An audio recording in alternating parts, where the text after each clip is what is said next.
Примаром муниципия Камрат Николаем Дудогла было издано распоряжение, согласно которому 7 февраля было созвано очередное заседание муниципального совета.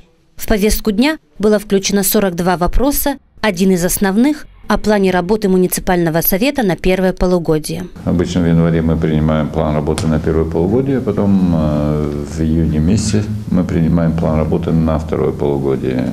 В принципе, в основу принятия плана работы лежит рассмотрение деятельности примарии и рассмотрение деятельности подведомственных муниципальных учреждений. Также утверждение параметров исполнения бюджета за предыдущий год. Поэтому советники сегодня единогласно проголосовали принятие плана работы на первое полугодие.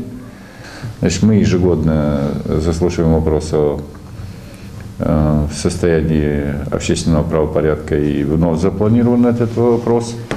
Традиционным мы ежегодно заслушаем работу примарии за истекший год, поэтому мы наметили отчет примара в этом году состоится в апреле. На заседании Совета в окончательном варианте была утверждена местная программа по повышению энергоэффективности для потребителей примарии муниципия Камрат.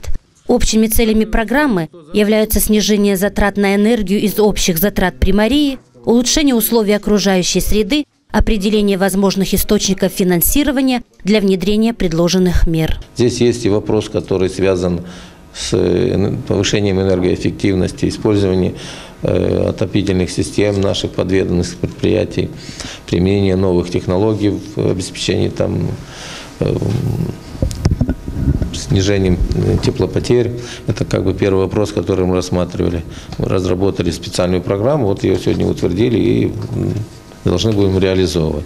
Много вопросов было связанных с финансированием различных грантов, которые мы также примария выигрывала. Их надо участвовать в контрибуции со стороны нашего совета. Оказанием помощи определенной категории людей. Ну и текущие вопросы, связанные с выделением земли под строительство, с узаканием, то есть дача разрешения на строительство. Обычные вопросы, которые мы рассматриваем фактически каждое заседание. Заседание Совета прошло в рабочей плодотворной обстановке.